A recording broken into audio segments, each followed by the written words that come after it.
سود پہ گھر لینا کیسا ہے؟ سود پہ گھر لینا حرام ہے، سود پہ گھر لینا حرام ہے، سود پہ گھر لینا حرام ہے، سود پہ گاڑی لینا حرام ہے، سود کا معاملہ کرنا حرام ہے۔ سود کا سب سے چھوٹا گناہ سگی ماں کے ساتھ بدکاری ہے۔ سود خور کو قیامت کے دن ابن عباس رضی اللہ عنہما کے قول کے مطابق نیزہ دے کر کہا جائے گا حارب ربک، اپنے رب سے جنگ کی تیاری کر۔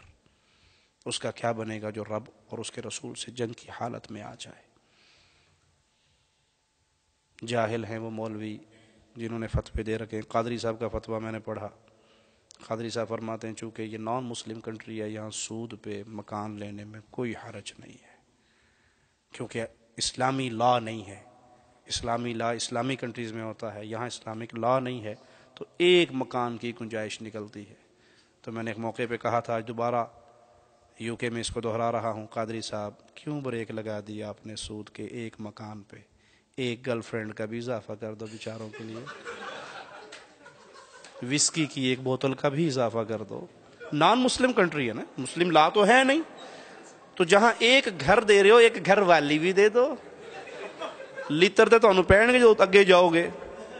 تو حرام ہے سود پہ مکان لینا، حرام ہے سود پہ گاڑی لینا، حرام ہے سود کا معاملہ کرنا۔ سود کھانے والا، سود کھلانے والا، لینے والا، دینے والا، گواہ بننے والا، کاغذ لانے والا، سیاہی لانے والا، سب کے سب اس گناہ کے اندر شریک ہیں۔ آج کی زبان میں کہوں، بینک کا مینیجر، بینک کا کیشیئر، بینک کا چپڑاسی، بینک کا گن مین، جو اس کفر کے نظام کا حصہ بنے ہوئے ہیں، وہ سب اس گناہ میں شامل ہیں۔ کوئی کہہ سکتا ہے جی ہم تو محنت کا پیسہ لے رہے ہیں، ہمارا کیا قصور ہے؟ ہم تو نہیں لے رہے، ہم تو جو محنت کر رہے ہیں، گن مین ہوں میں، گن مین نہیں کر رہا ہوں۔ بھائی آپ اس غیر شرعی نظام کے پارٹنر بن چکے ہیں، حصہ دار بن چکے ہیں، تو اللہ کی بغاوت والے چیز کا جب حصہ دار بنیں گے تو گناہ اسی طرح ملے گا۔ اس کی مثال یوں سمجھ لیجیے، ایک بندہ ایک ڈسکو چلاتا ہے، بدکاری کا اڈا چلاتا ہے، خود وہ بڑا شریف سادہ سا بندہ ہے، بالکل کچھ نہیں کرتا، آنے والے کا نام نوٹ کرتا ہے، روم نمبر بتاتا ہے۔ اس کا رزق حلال ہے؟ وہ تو محنت کا پیسہ لے رہا ہے، وہ خود تو کبھی بھی نہیں کیا، ایک دفعہ بھی زنا نہیں کیا اس نے، لیکن نام نوٹ کر کے روم نمبر بتا دیتا ہے۔ یہ وہی حال ہے جو بینک کے اندر ملازمت کر رہا ہے۔ تو اللہ کے لیے، اللہ کے لیے، اللہ کے لیے اس سود کے معاملات سے اپنے آپ کو بچائیے۔ اگر کوئی اس میں پڑ چکا ہے وہ اس سے جان چھڑائے، سب سے پہلے سچی توبہ کرے، پھر جو کچھ اس کے پاس ہے دے دلا کے جان چھڑائے، پتہ نہیں موت کب آ جائے، پتہ نہیں موت کب پکڑ لے۔ آپ مر جائیں گے، آپ کے سود کے مکان پہ آپ کی فیملی، آپ کے بچے مزے کریں گے، قیامت کے دن جواب آپ کو دینا ہوگا۔ تو جب بھی مانگنا ہے اللہ سے مانگیے، غیر اللہ سے نہ مانگیے۔ نبی صلی اللہ علیہ وسلم نے اپنے اصحاب کو یہی تعلیم دی، اللہ سے مانگیے، اللہ دینے والا ہے۔ جو کہتے ہیں بادشاہ ایک آتا تھا مسجد میں نماز پڑھنے، ایک فقیر دائیں طرف بیٹھتا تھا، ایک بائیں طرف۔ وہ فقیر جو دائیں والا تھا وہ کہتا اللہ تو نے بادشاہ اکبر کو بہت دیا، مجھے بھی دے۔ جو بائیں طرف والا تھا وہ کہتا بادشاہ تجھے اللہ نے بہت دیا، تو مجھے دے۔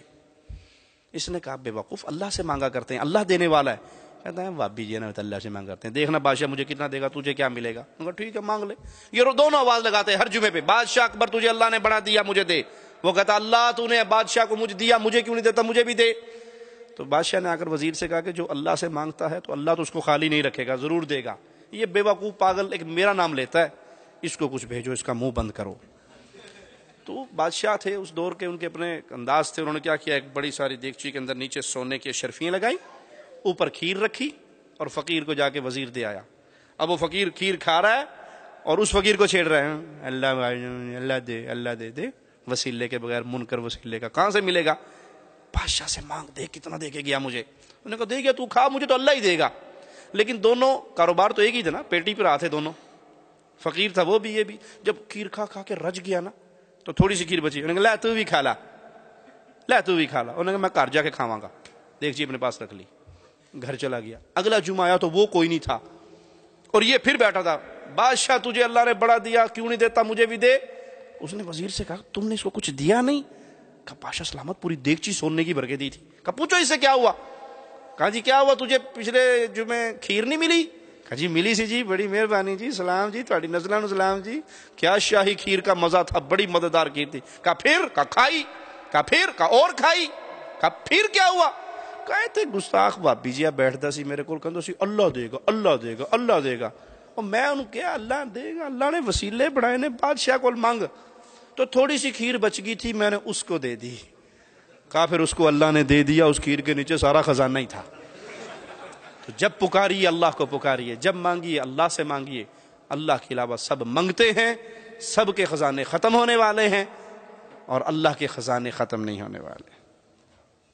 بینک اکاؤنٹ میں اگر پیسے رکھنے پڑیں تو کرنٹ اکاؤنٹ میں رکھنے چاہیے جہاں پہ سود نہیں آتا، سیونگ اکاؤنٹ میں نہیں، کرنٹ اکاؤنٹ میں نہیں آتا، کرنٹ اکاؤنٹ میں سود نہیں آتا، سیونگ اکاؤنٹ میں آتا ہے۔ تو سیونگ اکاؤنٹ میں پیسے بالکل نہیں رکھنے چاہیے، صرف مجبوری کی حالت میں کہ گھر میں رکھوں گا چوری کا ڈر ہے، ڈاکے کا ڈر ہے، تو یہ مجبوری ہے، فتنوں کے زمانے میں سانس لے رہے ہیں، کوئی اور حل نہیں ہے، تو مجبوراً کرنٹ اکاؤنٹ میں پیسے رکھے جائیں، سیونگ اکاؤنٹ میں نہ رکھے جائیں۔ اور اگر کسی نے پہلے سے رکھے ہوئے ہیں تو وہ توبہ کرے، اور توبہ کرنے کے بعد جو اس کو اصل زر اس نے بینک میں جمع کرائی تھی وہ اس کے لیے حلال ہے، اور جتنی اس پہ سود لگ چکا ہے وہ سود بینک میں نہ چھوڑیں، بینک سے لے لیں، بینک میں نہ چھوڑیں، بینک سے وصول کر لیں، لیکن وصول کر کے آپ اپنی ذات پہ نہیں لگا سکتے، اللہ نام پہ نہیں لگا سکتے، اس کو کہیں پبلک ٹوائلٹ بنوا دیں،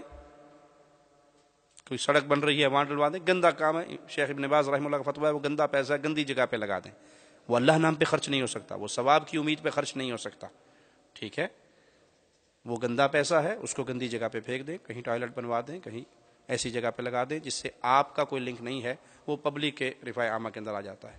یا کوئی ایسا مریض آپ دیکھتے ہیں جو خط غربت سے نیچے زندگی گزار رہا ہے اور اس حالت کی زندگی میں پہنچ چکا ہے کہ اس کے لیے سور کھانا بھی جائز ہو گیا، ایسے مرض کا شکار ہے، اسے ہیپاٹائٹس سی ہو گیا ہے، اس کی سرجری ہونی ہے، آپریشن ہونا ہے دل کا، تو ایسی کیفیت میں ہے کہ اس کے لیے حرام بھی حلال ہو چکا ہے، تو ایسے مریض کا کوئی علاج کروا دیں، ثواب کی امید نہیں ہوگی، اللہ نام پہ خرچ نہیں ہوگا۔